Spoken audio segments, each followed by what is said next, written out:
Idan duniya za ta tuna da ni, ku faɗa mata ni ba gurɓataccen mutum ba ne. Iwuchukwu Amaratochi matashi ne da sunansa ya karaɗe shafukan jaridun Najeriya har ma da ƙasashen ƙetare a shekarar 2007. Ya kasance matashi mai ƙarancin shekaru da ya fuskanci hukuncin kisa, al'amarin da ya ɗaga hankalin al'umma matuƙa. Amma me yasa ya fuskanci mummunan hukunci irin wannan da ya ɗaga hankalin jama'a a daidai lokacin da yake fafutukar gina rayuwarsa? Iwuchukwu Amaratochi an haife shi a 1985. Ya tashi da sha'awar zama shahararren ɗan wasan ƙwallon ƙafa da kuma muradin fita daga ƙangin talauci.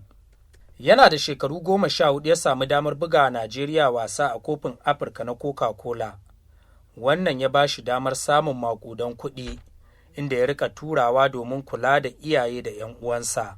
Domin cika muradinsa, Tochi ya yanke shawarar tafiya Dubai, amma sai ya fara zuwa ƙasar Pakistan da nufin hawa jirgin ƙasa domin ya kai shi Dubai.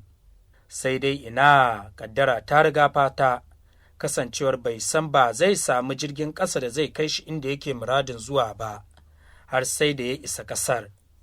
A Pakistan ne ya samu mafaka a wata coci, kuma a nan ne ya haɗu da wani mutum ɗan ƙabilarsa ta Igbo mai suna Mr. Smith, kuma wannan mutum shine silar jefa Iwuchukwu Amaratochi cikin masifar da ta yi ajalin rayuwarsa. Da fari Mr. Smith ya yi alkawarin taimaka masa domin cikar mafarkinsa na zuwa ƙasar Dubai, sai dai bayan da hakan ta gagara sai ya nemi Iwuchukwu Amara ya tafi Singapore domin ya kai wa abokinsa maganin gargajiya. Mr. Smith ya yi masa roman baka da cewa abokinsa da ba shi da lafiya Olele Nelson Malaki zai zo daga Indonesia domin karɓar maganin, tare da alkawarin zai ba shi $2,000 tare da shige masa gaba wajen samun ƙungiyar da zai buga wa ƙwallo a ƙasar Singapore. Ƙuruciya da rashin sani ta sa Tochi ya amince da wannan roman baka, inda a ranar 27 ga watan Nuwambar 2004 ya tashi zuwa Singapore. Bayan isarsa ya yi ta jiran Olele a filin jirgin sama, sai dai tsawon awanni bai iso ba. Daga bisani Mr. Smith ya kira Tochi a waya tare da faɗa masa cewa mai karɓar kayan ba zai zo da wuri ba.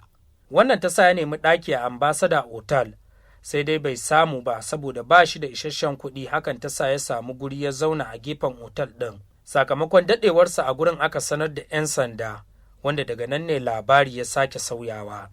Ko da 'yan sanda suka bincike sa, sun same shi da kwanson ƙwayoyi da hodar Iblis fiye da 100. Da fari ya yi musu gardama da cewa maganin gargajiya ne, inda a nan take ya sha guda ɗaya. Nan take kuwa aka garzaya da shi asibiti. A ranar 26 ga watan Janairun 2007, al'umma suka taru a gidan yarin Changi, dauke da kyandira ƙoƙarin ganin gwamnatin Singapore ta yafe masa. A wannan lokacin ne hukumar yaƙi da fataucin miyagun ƙwayoyi ta ƙasar ta tabbatar da cewa Iwuchukwu Amaratochi ya mutu ta hanyar rataya. Kafin a rataye shi ya rubuta wasiya inda yake cewa, idan al'ummar duniya za su tuna da ni, a faɗa musu cewa ni ba gurɓataccen mutum ba ne, a faɗa musu na yi biyayya ga alkawari saboda na yarda da mutanen kirki, a faɗa musu ina da mafarkin zama fiye da gwagwarmayar da nake yi, amma idan haka tafiyata za ta ƙare, to a tabbatar labarina ya tsare yara 'yan baya kamar ni. Kar a bari wani yaron ya yarda da masu yaudara da sunan taimako. Wannan ita ce wasiƙar da ya bari kafin a rataye shi. Kisan nasa ya haddasa tsamin dangantaka tsakanin Najeriya da Singapore a wancan lokaci, domin kuwa awanni 48 gabanin a rataye shi, shugaban Najeriya na wancan lokaci Olusegun Obasanjo da Majalisar Ɗinkin Duniya suka nemi Firaministan Singapore kan a yafewa Iwuchukwu Amaratochi, amma Firaministan ya yi biris. Ko da yake, Tochi da Olele Nelson Malaki aka zartaswa da hukuncin kisa, amma kisan Tochi, yaron da ke mafarkin zama babban ɗan ƙwallon ƙafa a duniya, shi ne ya fi ɗaukar hankali da janyo abin tausayi.